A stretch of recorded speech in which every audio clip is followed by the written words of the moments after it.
The chair now recognizes the gentleman from California, Mr. Correa, for his questioning. Thank you, Mr. Chairman. I want to thank you and Ranking Member for holding the most important hearing, and I also want to associate myself with the comments made by my colleagues here about the importance of this hearing. Your bravery, your integrity, showing up at this hearing is much appreciated. Members of Congress, I came here a number of years ago and I found out that as much as we want to plan long-term, we end up managing by crisis. We're trying to catch the next one and put out that fire before the other two or three light up. And we need good information to make good decisions here. The American public needs to know also, needs to have good, relevant information. I think this country, we are blessed because the way we founded, the way we wrote our Constitution, the First Amendment guarantees freedom of speech, freedom of the press. That's sunshine, transparency that helps a lot in keeping corruption at the minimum and also helps us in making good decisions. So, as I've traveled, as I looked at other parts of the world, I noticed that one thing that is in danger out there are the lives of reporters. Every time you turn around, a reporter's getting assassinated, imprisoned somewhere around the world because they've criticized a local government, a narco trafficking organization.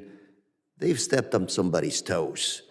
And so my question to you is, knowing that we didn't know about your stories here, but people need to know about your stories.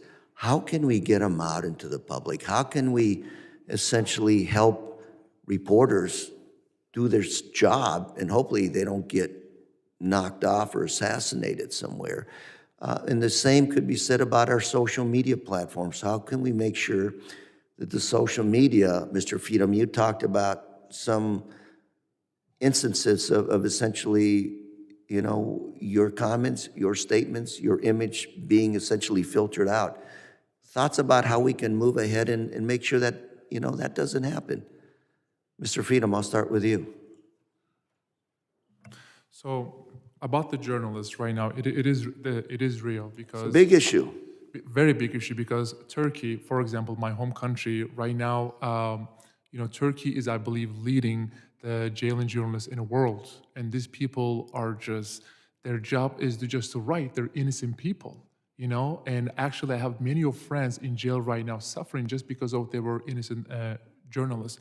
But the social media danger is actually real, because I remember first time I started to have a conversation about the China and their human rights violations. I had some conversation with some people in government, and they said, listen, you're an NBA player, you're a single NBA player. From now on going forward, you will be getting text messages, you'll be getting WhatsApp calls, Instagram DMs, or social media DMs from one of the most beautiful girls in the world.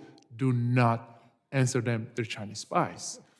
I promise you, for the last year and a half, I have been getting lots of messages from girls, very beautiful girls. I don't even know if they really want me, or they're spies, So it's very confusing, danger is real, but what breaks my... As well, okay. If I can, Ms. Moynihan. Yeah, I would just expand on your very excellent and correct point.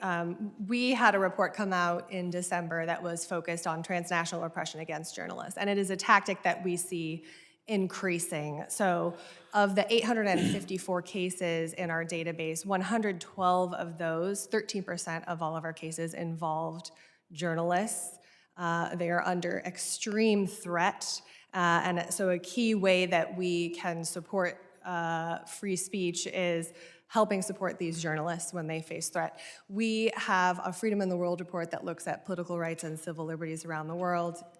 We just had the 50th anniversary of our report last year, and that report showed that freedom of expression is one of the first areas targeted and has seen a steep decline. And so I think... Ms. Nia, in my 17 seconds left. I was just going to say that on the topic of journalism, we also need to recognize sort of new media journalists that don't always fall into the definition of traditional journalists, but who face those very same exact risks. So I would recognize that under the law. Mr. Chairman, thank you. I'm out of time, so I yield. Gentleman's time has expired. The chair now recognizes the gentleman from New York.